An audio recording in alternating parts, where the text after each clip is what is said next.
Hei, det Gry Sinding, og velkommen til Gründerkanalen pluss mye mer. Vi blir jo snakke om alt mellom himmel og jord som skaper gründersuksess og skaper ditt aller beste, mest rocka liv. Så la oss hoppe i dagens episode. Hei, det Gry her, og velkommen igjen tilbake, håper jeg, til Gründerkanalen. I dag så skal du få møte Lauren Savoy. Du husker kanskje Lauren som en del av Savoy-gruppa, som hun hadde sammen med mannen sin, som var en superstjerne i jager. Og Lauren har etter det vært en filmskaper her i New York og fått masse priser. Hun gikk fra et liv som var da, på hver eneste forside i Norge, til nå å leve et stille, rolig liv på andre siden av Manhattan i Brooklyn. Og det jeg synes er så utrolig fascinerende med Lauren, er at hun har den der evnen til å løfte andre rundt seg.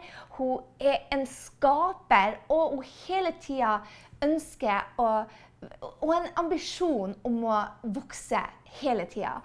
Og jeg traff Lauren sammen med en felles venninne som du også skal få møte her på Gründerkanalen, Kjersti Flå. Og den nærheten og den stoltheten over det hun driver på med er utrolig fascinerende. Så du blir å møte en nær, varm dame som har ambisjoner her oppe, men også som en knallhard jobbende artist / gründer. Og det er det jeg ønsker med denne Gründerkanalen, er å motivere flere av oss til å stå imot alle disse nedturene, de smekkene som vi får som gründere, og virkelig stå gjennom stormen. Og det er ikke én storm Lauren har gått gjennom, det er mange. Og hun deler hvordan hun gjør det, og hvordan hun kommer seg videre. Og jeg tror du kommer til å elske denne dama. Bli inspirert av Lauren Savoy. Hi there, I'm here with Lauren Savoy. Welcome, Lauren. Thank you so much for being here.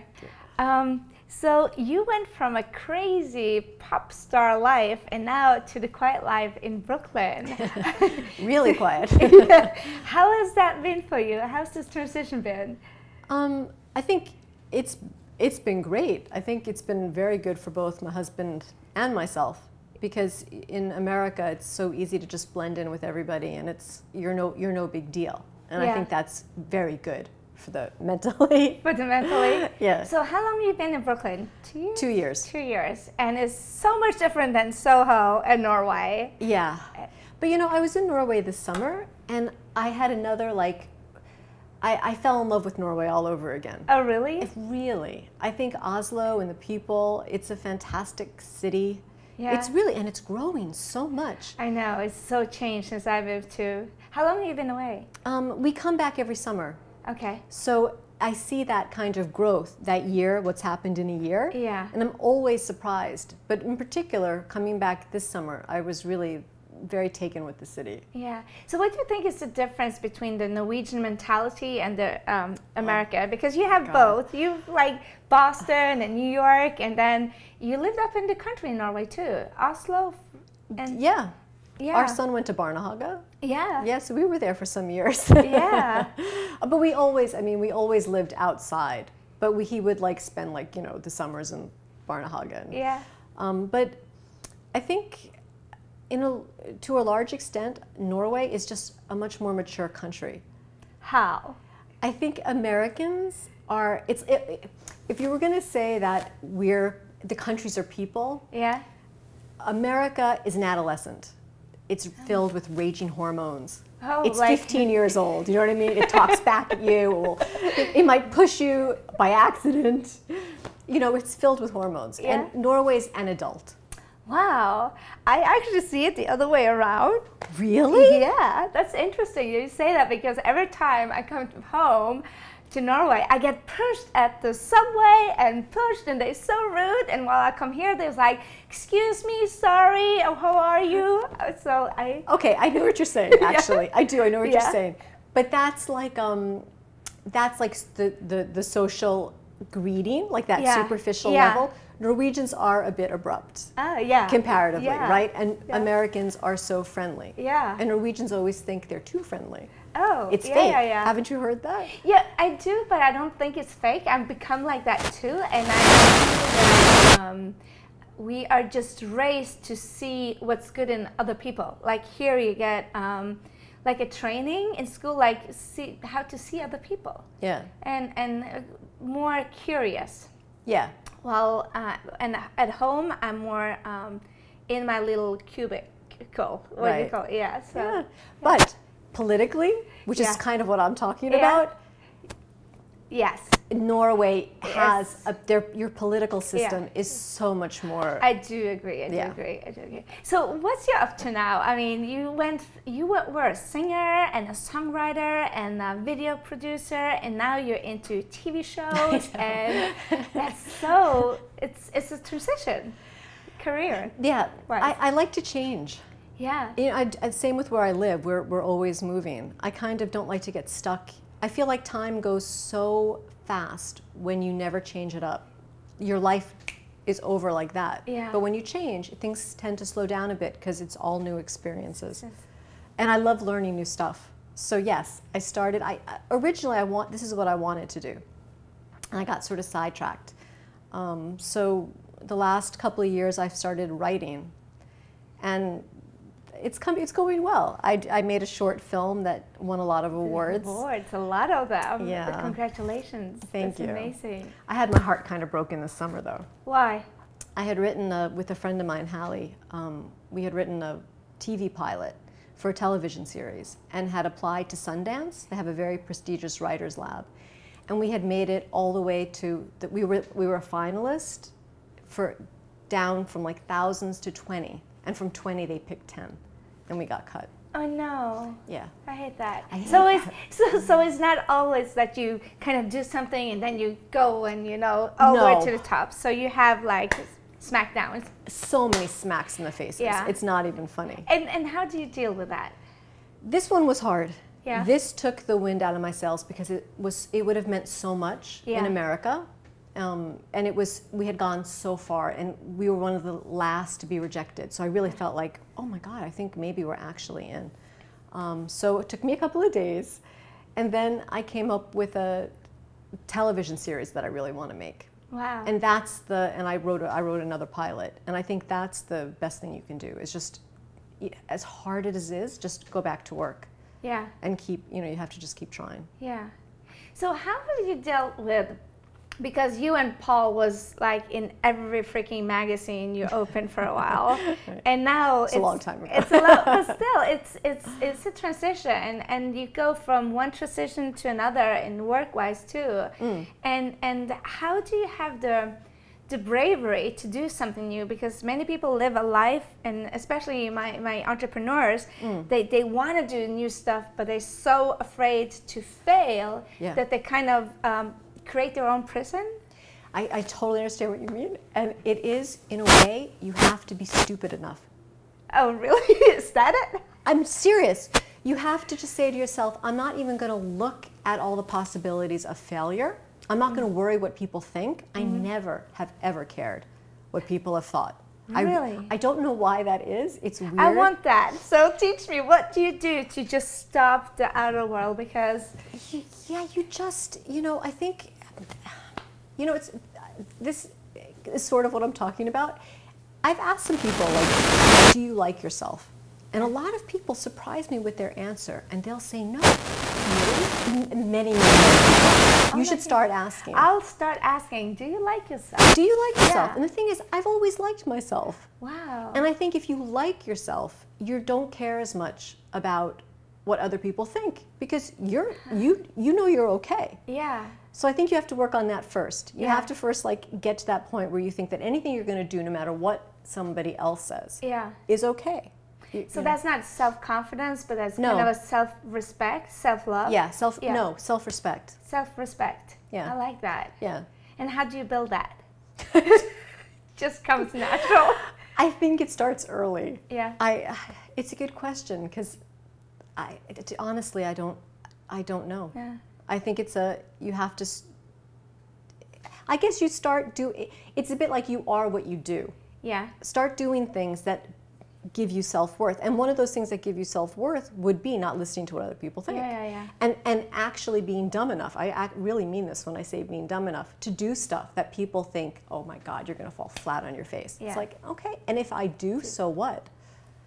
Be brave. So what? Just be brave and just do it. Yeah. Yeah, I love that slogan. I mean, that was a genius. I love Nike. So I had an interview with Eva Atling, the jewelry designer, and she said kind of the same thing. It's like, be brave, and if you're not in there with your heart, you're going to fail anyway. So it's better doing something with your heart instead of... And isn't it better to try and fail than never? I mean, that's another like great cliche, but than never to have tried at all. That's the worst. Yeah. You're never going to regret trying, even if you fail. I don't regret applying to Sundance. It was great. It was a fantastic experience. So what did you learn out of that? To keep actually that, I learned that, oh, I'm good enough to have made it that far. Then I can't be that bad. My writing must be good enough. It's good. You know, and I just have to keep trying. Yeah. I'll reapply next year. Yeah, awesome. You know? Awesome. So when you have that, you know, the outer world is kind of giving you a prize for being the best one. How do you, I sometimes find that when I get to the top, there's only one way, and that's down. How do you kind of get yourself to the next top and get motivated? Well, I've never gotten to the top. So I'm still climbing my way up. Well, when you get it like an awesome prize, like a best film and best director, isn't that kind of being it? Yeah, but there's always another. I like that. Yeah, but I mean, but it's true. Yeah. Okay, yeah, I wanted a lot of awards for my short, but now I have to make a feature. So yeah, of course. And then if you win an award for your feature, great, but then you have to win an Academy Award. I love that. And then if you win an Academy Award, you have to have it be seen by like millions and millions of people. I mean, to get to that very, very top, you know, that's... Yeah. You're very ambitious. Yeah. Yeah. In Norway, for us, being ambitious is kind of, if you're a woman, it's kind of a bad thing. But not if you're a man? No, I don't think so. I think I meet a lot of ambitious men, and they like, we're going to, you know, have a revenue of $1 million. People go, yeah. And then if a woman do the same, I kind of feel it's like you're being greedy. That's weird and horrible. No, it's just my perception of things. Maybe it's wrong. Yeah. Well, you know more about that than I would. Yeah. I find it very different here in Norway, in the U.S., in New York at least. I mean, ambition is like a positive thing. Yeah. But in like Scandinavia, it's more of a jantelov thing. Yeah. That you shouldn't be ambitious. Well, but you have some very talented, ambitious people. We do. We do. Weird, yeah. I mean, you do, I have to say. Every time I go to Norway, I'm really impressed with like the talent of the people there. I am too. Musically, in film, art-wise. So, I mean, it's weird. You have that janteloven, but yet... But then there's something. You can't keep it down. Can't keep it down. Can't keep a good Norwegian down. I like that. But what I was trying to get to is like, how do you express yourself through this ambitiousness, and how do you kind of get, you know, what's happiness for you? That's where I'm like, is, you know, ambition and happiness, I guess, is not the same thing, but it can be. It can be, yeah. But how do you? I think ambition is finding a job that you really love. It's much easier to be ambitious doing something you really, really love, right? It's very hard to be ambitious if you're an accountant and you hate your job. Oh, I have to be the best accountant. It's like, so I like that. Yeah. So when you find the work that you really love, it's very easy to be ambitious, and you enjoy it. Yes. So, and what that translates for me is that I'll spend like, you know, the entire day writing because I really want to get somewhere. Yeah. And enjoy it as I do it. Do you have days where you hate your writing and you want to throw everything out of the window and you don't feel like it? Yeah.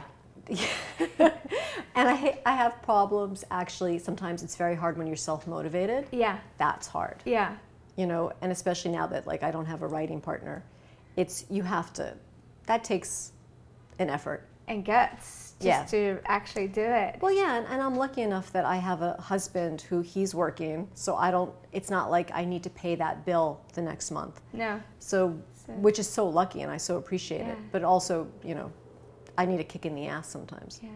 When you were working together, I work with my husband, and I gotta say, it's like a nightmare. It's like we fire each other every other day. How did you deal with it? Because you guys were working together for quite a time.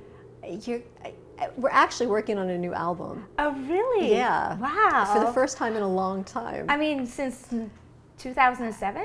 Was it 2007? I Yeah, I don't think know. it was. I Yes. think it's a long time. It's a long time. Wow, and you're working together again. How's Yeah. that? You're going to hate me when I say it. Oh, you love it. You're going to hate me. Can I tell you the truth or do I lie? No, be honest. We have very, very similar taste. Yeah. And it really isn't a problem. The only time we have difficulty, it's like, because he respects my writing. God knows I respect his. He's a much better writer than I am. But he'll take, whatever little bits I come with and make them sound great. Wow. Do you know? So, Yeah. so I have no problems working with Paul. Oh, that's amazing. But if I disagree on production, sometimes we'll clash in production. So you do actually have somewhere you Yes. clash. Oh, Yes. Thank goodness. Yes. And then we actually had a huge fight recently. So maybe I talked too soon. Okay. Well, how do you deal with that? How do you get to the next step? Well, I have my truth Yeah. and he has his truth. My truth is that I'll say, ooh, I don't like that part. Why don't we do it this way? And he'll say, no, we can't do it this way. And then like 10 minutes later, suddenly he'll be doing it my way. Oh. But he'll think it's his way. I love that. Yeah. You figure it out. But that's probably not his truth. His truth's probably I annoy the shit out of him and then he fixes it. Well, I heard, I listened to all these podcasts, and there was one thing saying, this coach saying that if you, a good marriage, then you let your other partner have the right, be right all the time. And maybe that's really? where we, let the other be right. And I'm like, Yikes. I'm not sure I can do this marriage thing. No, I give up. So what's next for Lauren? I mean, you have a TV series coming out? I'm trying. I have a movie that's definitely going to be made. When is it coming out? I don't know. We're finding a director. Wow. And This is a long process. This is a really long process. How do you have Years. the patience for that? I'm losing my patience. Oh, you are? I had so much patience. Now it's like, okay, this has to be done. Yeah. Now, yeah. So And hopefully this year. This year? Yeah. Wow. No, not this year. 2016. 16. Yeah. But that's a long process from. And how long does it take to get an album out? From you sit down and you actually come up with a song and you decide to make the album and it actually hits the iTunes. Yeah. That could be super fast, faster than a film. Yeah. You have the option of if you like come up with 5 songs in a week, or 12 songs in 2 weeks, which, okay, that's not going to happen, but let's say it does. Yeah.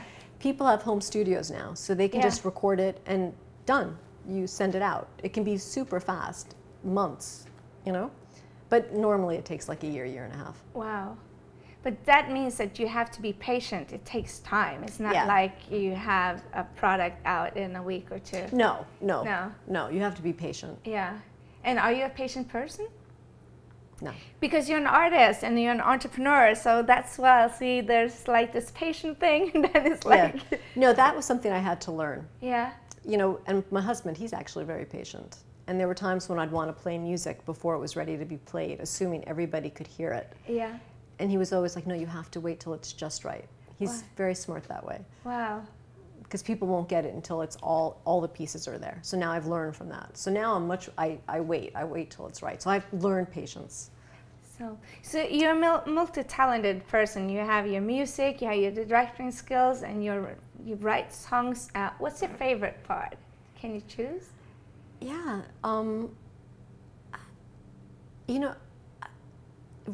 Whatever I'm doing at the moment. I love that. But it's true. Yeah. So right now, writing is my favorite part. Amazing. But when we get in the studio, it'll be like, oh no, music is my favorite part. So out of the years you've been in the business, what has been the hardest part, and what's the part that you kind of, this is why I'm in it?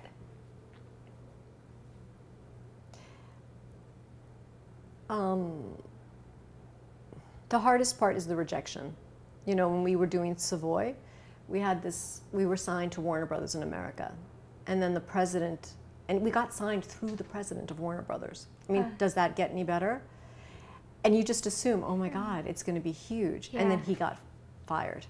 Oh. And when he got fired, we got shelved, and it took a while to get Savoy back on track. Yeah. So things like that kill you. Yeah. So the hardest part is finding that optimism to push yourself back up and say, no, keep going, keep going, keep going. And what is it in you that keeps going? The fact that if you don't keep going, nothing's going to happen. Yeah. So you have, and when you even have this much of a chance, you have to keep going. Yeah. Because you can't shut that door. I love that. Yeah. And what's the pleasure of being an entrepreneur artist? When you actually do something and it succeeds, Yeah. and you all that hard work and picking yourself up from the floor when you've just been a puddle on the floor because you've been, you've smacked down and smacked down. Yeah. That feels great. Yeah. It looks like on the outside sometimes you see the success, you see the awards, and you don't see the hard work. It looks like an overnight success, and people kind of get distracted by that.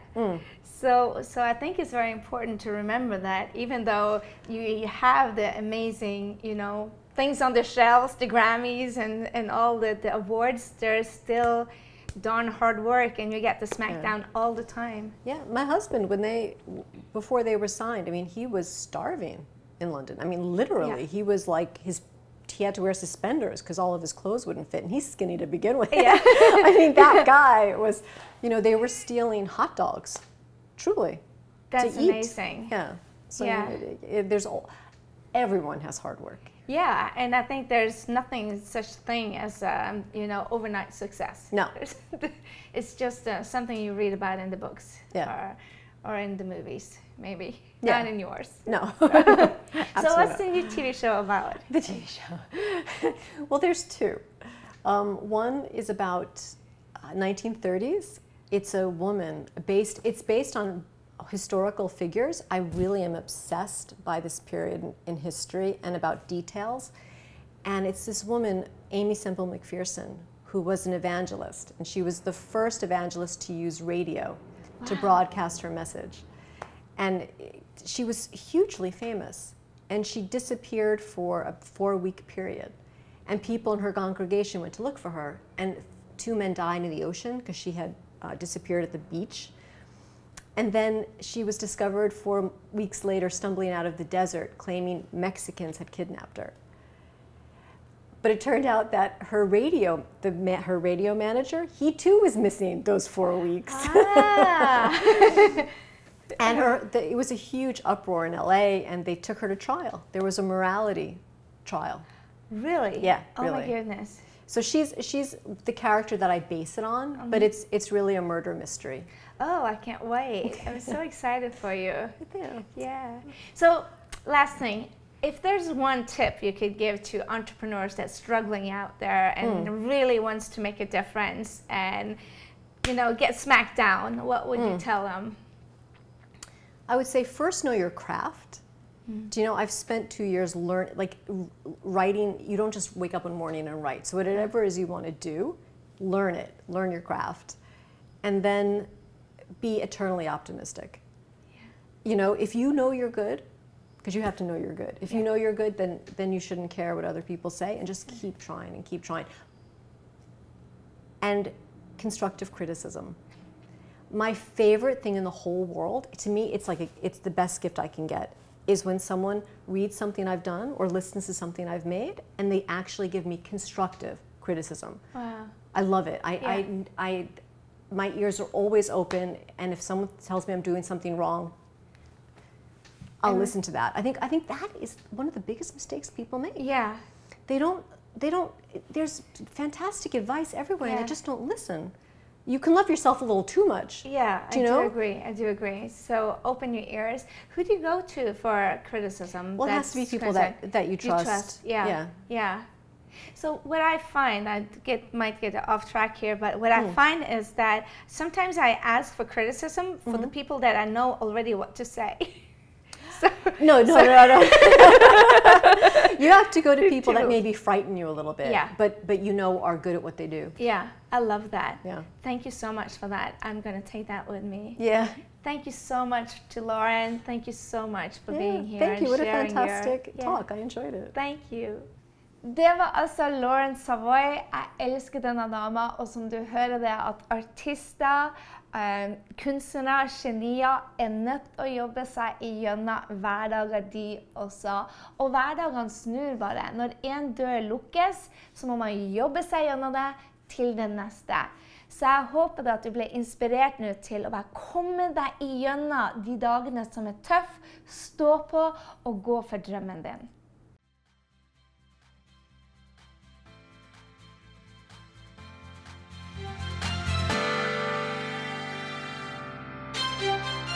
Jeg håper du ble superinspirert til å ta nye action etter denne episoden av Gründerkanalen pluss mye mer. Gå nå til gründer.no og legg igjen en kommentar på denne episoden om hva du tar med deg. Jeg vil gjerne høre fra deg. Og få mer gründertrening på skapdindrømmejobb.no. Glem heller ikke å abonnere sånn at vi treffes neste gang på Gründerkanalen pluss mye mer. Ha en fantastisk dag, så høres vi.